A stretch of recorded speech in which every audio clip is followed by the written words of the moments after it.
You're listening to the Traffic and Conversion Show. I'm your host, Michelle Fernandez, and today I am sharing the 8 most important metrics to measure with your customer success. So stay tuned.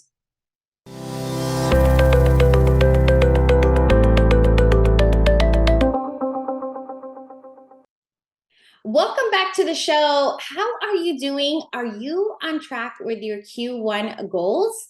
Well, no matter where you are, think about what you can do today to move one step closer to getting her done.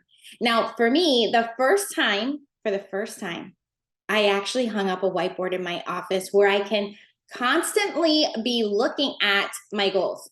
And some of you might be thinking like, wait, what, Michelle? Whiteboards are such a necessity. Like, what's taking you so long to get with the game?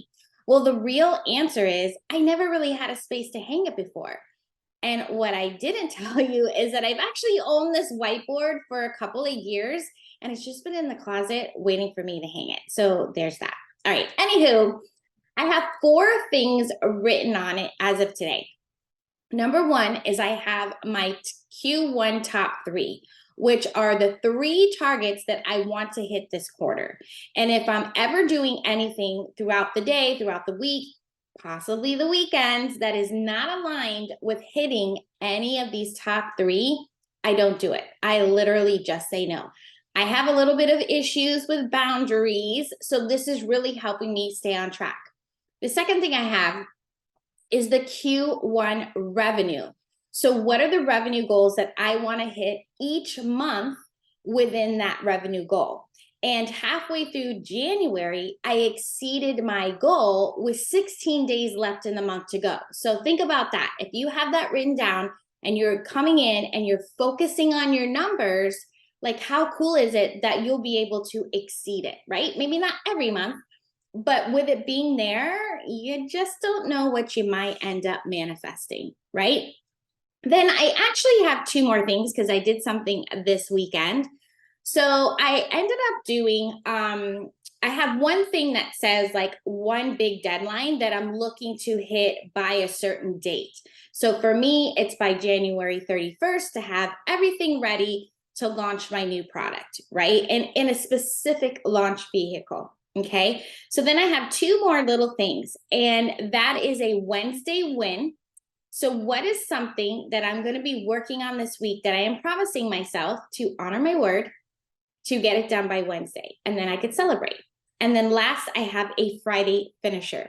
So every Monday, I update this to do that one thing that I'm looking to get done by Friday, non-negotiable. Okay. And I did add the Wednesday win in because the week before I didn't get to finish my whole Friday finisher.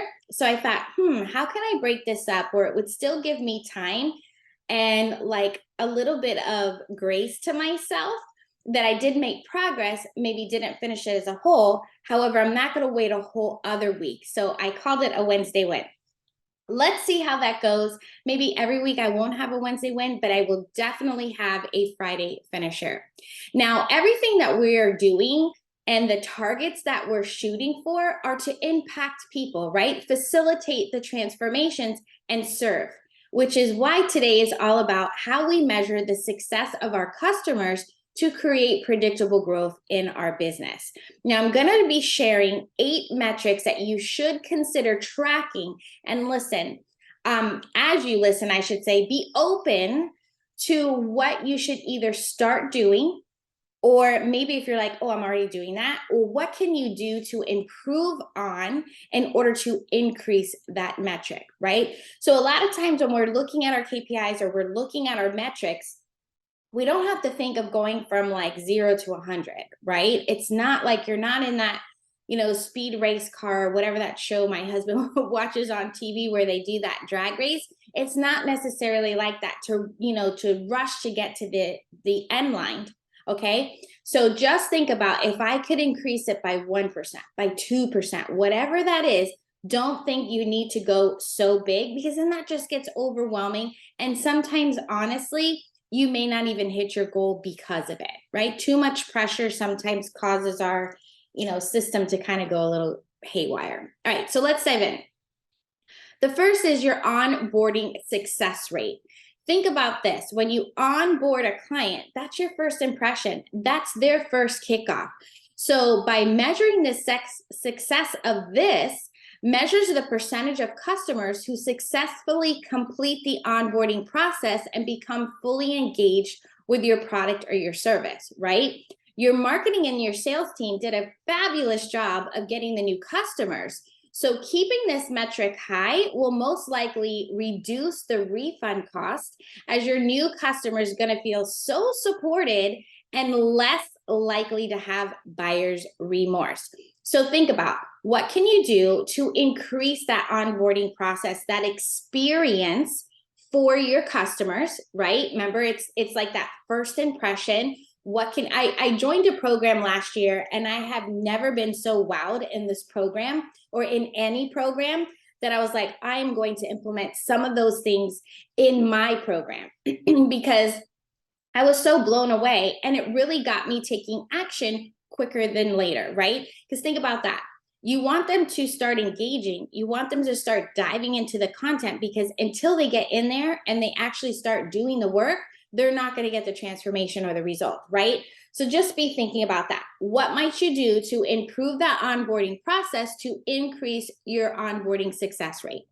Then there is your first call resolution, which measures the percentage of the customer support calls or emails that are resolved on the first touch point, okay? So when you're looking to have this as like high, you want this percentage to be high, it indicates that your customer support team is effective and efficient at resolving the customer issues, okay? So how quickly is your team responding to support emails or questions inside your communities? Really dive in and take a look at this. And here's something that I'd like you to consider, because I've even considered like, well, how might I do this? I don't know about you, but when I go through a course and I have this learning, I do map out every Sunday night, I map out what is my learning going to be for the week.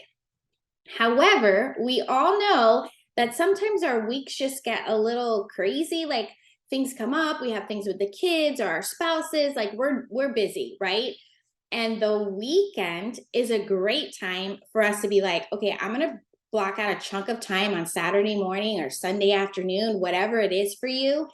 And if that's what your clients do as well, and they can't log in or they're stuck on a question, maybe not a coaching question, but something particular, what are you doing from there that could possibly be set you apart from your competition and the type of support that you're providing? Because I mean, you do need to give your team time off on the weekends. However, what could you do that could maybe get ahead of the game for some of these people? Because then what happens? Then they're like, oh, I had it planned out to work on a few hours on the weekend, and now I'm so far behind. And then it kind of creates this snowball effect for them to complete something, right? Whether it's their reasons or excuses or not, they were not able to access your course or get through because they had this one question or something that they were stuck in order for them to move on. So just keep that in mind, okay? All right, the next up is retention rate. Retention rate measures the percentage of customers who continue to do business with your company over a given period of time. Now, the goal is to keep people in your program longer, or go up your value ladder, right?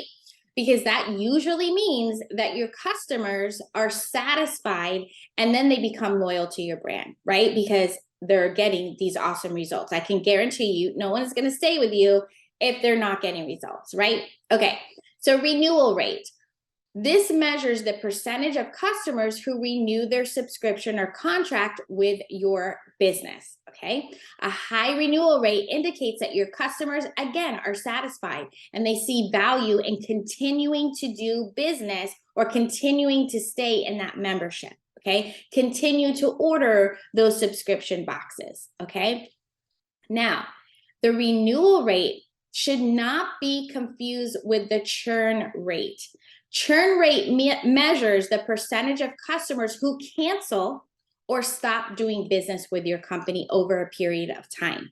If your churn rate is low, that indicates that your customers are just not happy or satisfied with your products or services, okay? So think about those two. I know they sound very familiar. However, when we're talking about creating predictable growth or creating predictable income, so you could be looking into the future and being able to say, okay, I know I'm going to have this much revenue coming in because of my retention rate, right?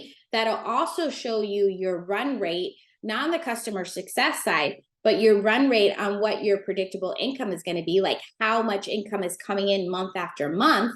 And then if you can increase your churn rate, well, now that goes into the retention where you can measure what your revenue is going to be. Is this making sense? Okay. So the idea is to figure out how you can reduce the churn rate and increase the retention rate. And then there are two different things: customer success both ways, and then revenue really is with retention. Okay.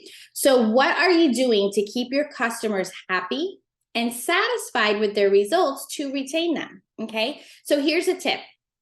The other day I was speaking with a customer that is turning their course, like, so they have just a regular course, into a 12-month membership, right?